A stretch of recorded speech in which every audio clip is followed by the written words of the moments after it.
Top news சேனலை subscribe பண்ணாதவங்க மறக்காம கீழ இருக்க ரெட் கலர் பட்டனை பிரஸ் பண்ணி சப்ஸ்கிரைப் பண்ணுங்க. மேலும் செய்திகளை உடனுக்குடன் அறிய பக்கத்துல இருக்க பெல் பட்டனை பிரஸ் பண்ணுங்க. நடிகர் சூர்யா அவர்கள் செல்வராகவன் டைரக்ஷன்ல என்ஜிகே அப்படின்னு அவருடைய 36வது படம் நடிச்சு முடிச்சிருக்காரு. ஸோ இந்த படத்தில் நடிகர் சூர்யா அவர்கள் பார்த்தீங்கன்னா அவருடைய டப்பிங் போர்ஷன் எல்லாத்தையுமே கம்ப்ளீட்டாக முடிச்சிட்டாரு. இந்த படம் போஸ்ட் ப்ரொடக்ஷன்லாம் முடிஞ்சு மே 31 ரிலீஸுக்கு தயாராகவும் இருக்குங்க. ஸோ என்ஜிகே படம் இந்த படம் பார்த்தீங்கன்னா ஒரு ஃபர்ஸ்ட் பொலிட்டிக்கல் ஃபிலிம் அப்படின்றதுனால சூர்யா ஃபேன்ஸ் எல்லாருமே இந்த படத்தை பிக் ஸ்க்ரீனில் பார்க்க ரொம்பவே ஈகராக வெயிட் பண்ணுறாங்க அப்படின்னு தான் சொல்லணும். இன்னொரு பக்கம் பார்த்தீங்கன்னா காப்பான் சூர்யா 37. ஸோ ரீசெண்டாக தான் இந்த படத்துக்கான ஸ்ட்ராங் ஷூட் சவுத் அமெரிக்காவில் நடந்திருக்கு அப்படின்றது நோட் பண்ணக்கூடிய விஷயம். ஸோ கேவி ஆனந்த் டைரக்ஷனில் அந்த படமும் பார்த்தீங்கன்னா ஆகஸ்ட்டில் ரிலீஸ் பண்ணுறதுக்கு சான்சஸ் இருக்குது அப்படின்ற மாதிரியான பேச்சுகள் போயிட்டு இருக்கு. ஸோ அதுக்கும் அடுத்து பார்த்தீங்கன்னா சூர்யா 38. ஸோ இந்த படத்தை பார்த்தீங்கன்னா நம்ம சுதா கங்காரா தாங்க டைரக்ட் பண்ணுறாங்க. ஸோ ஒரு 1 டேக்கு முன்னாடி தான் இந்த படத்துக்கான பூஜை ஸ்டார்ட் பண்ணாங்க. ஸோ நேற்று இந்த படத்துக்கான ஷூட்டிங்கை ஸ்டார்ட் பண்ணாங்க.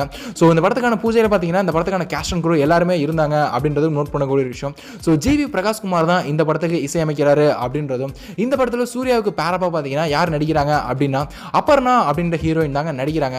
ஸோ ஜிவி பிரகாஷ் கூட சர்வம் தாளமயம் அப்படின்ற படத்தில் பேரப்பான அபர்ணா தான் இந்த படத்தில் சூர்யாவுக்கு பேரப் ஆகிறாங்க அப்படின்றதும் நோட் பண்ணக்கூடிய ஒரு விஷயம். ஸோ இந்த மாதிரி சூர்யா 38 படத்தில் வந்து ஒவ்வொரு அப்டேட்டாக வந்துட்டு இருக்கு. ஸோ இப்போ ஒரு செமையான அப்டேட் வந்திருக்கு. ஸோ இந்த படத்துக்கான ஷூட்டிங் வந்தீங்கன்னா தமிழ்நாடு மற்றும் ஹைதராபாத் அப்படின்னு ஒரு 2 லொகேஷனில் நடத்துறதுக்காக பிளான் பண்ணியிருக்காங்க. ஸோ கண்டிப்பாக இந்த படம் பார்த்தீங்கன்னா என்ன பேசிஸில் இருக்குது இந்த படத்துக்கான கதை அப்படின்னு கேட்டீங்கன்னா ஸோ ஏர் டக்கான் கேப்டன் ஆகிய கோபிநாத்துடைய வாழ்க்கை வரலாறு தான் இந்த படம் அப்படின்ற மாதிரி சொல்லியிருக்காங்க.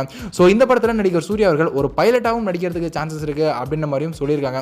ஸோ ஃபர்ஸ்ட் டைம் பார்த்தீங்கன்னா நம்ம சூர்யாவை இந்த சூர்யா 38 படத்தில் ஒரு பைலட்டாக பார்க்க போகிறோம் அப்படின்றதுனால ஸோ ஒரு மிகப்பெரிய எதிர்பார்ப்பு இருக்குது இந்த படம் குறித்தும். ஸோ அப்கமிங்கில் பார்த்தீங்கன்னா ஒவ்வொரு படத்துலையுமே ஒரு டிஃப்ரெண்டான ரோலை தான் சூர்யா பண்ணிட்டு இருக்காரு. ஸோ 36 பார்த்தீங்கன்னா ஒரு பொலிட்டிஷியன், 37 பார்த்தீங்கன்னா ஒரு கமெண்டோ, 38 பார்த்தீங்கன்னா ஒரு பைலட் அப்படின்ற மாதிரி ஃபேன்ஸ்க்காக பார்த்தீங்கன்னா ஒரு டிஃப்ரெண்டான கேரக்டர் எடுத்து பண்ணிட்டு இருக்காரு சூர்யா அவர்கள் அப்படின்னும் போது கண்டிப்பாக சூர்யாவை கண்டிப்பாக பாராட்டியே தான் ஆகணும். ஸோ அது மட்டும் இல்லாமல் இந்த சூர்யா 38 ஆல்ரெடி நம்ம சுதா கங்காரா பார்த்தீங்கன்னா இறுதி சுற்று அப்படின்னு ஒரு சென்சேஷனல் படத்தை கொடுத்தாங்க, ஒரு மோட்டிவேஷனான ஒரு படம்.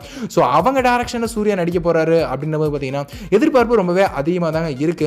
சரி, நீங்கள் இந்த சூர்யா 38 படத்தை பிக் ஸ்க்ரீனில் பார்க்கறதுக்காக எவ்வளோ எக்ஸைட்டடாக வெயிட் பண்ணுறீங்க அப்படின்றத கீழே மறக்காம கமெண்ட் பாக்ஸில் கூட ஷேர் பண்ணுங்க. மேலும் இது போன்ற சினிமா செய்திகளுக்கு எங்க சேனலை மறக்காம சப்ஸ்கிரைப் பண்ணுங்க. இந்த தகவல் உங்களுக்கு பிடிச்சிருந்தா லைக் பண்ணுங்க, கமெண்ட் பண்ணுங்க. மறக்காம கீழ இருக்க ரெட் கலர் சப்ஸ்கிரைப் பட்டனை பிரஸ் பண்ணி டாப் நியூஸ் சேனலுக்கு சப்ஸ்கிரைப் பண்ணுங்க. நன்றி, வணக்கம்.